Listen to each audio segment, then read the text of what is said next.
देखनी जीजा जी के घर, दीदिया के देवर कलाई हम धरे,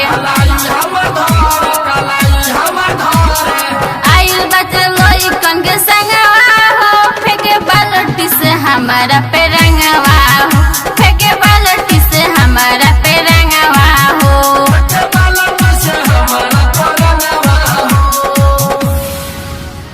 फेंके बाल्टी से हमारा पे रंगवा हो, फेंके बाल्टी से हमारा पे रंगवा हो।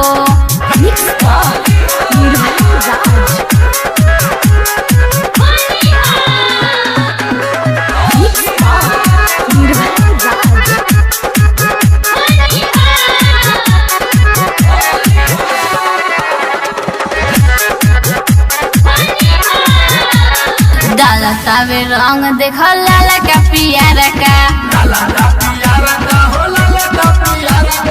गाल में लगावता गुलाल हरियर का,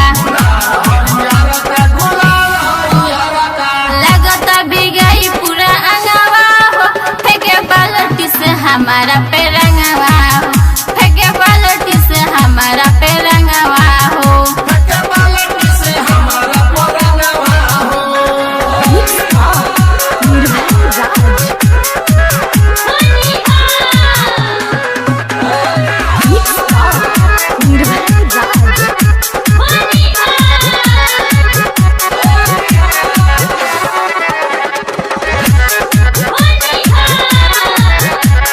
नाचता प्रेमी परमेश्वर के साथे, कहे मुस्कान भाई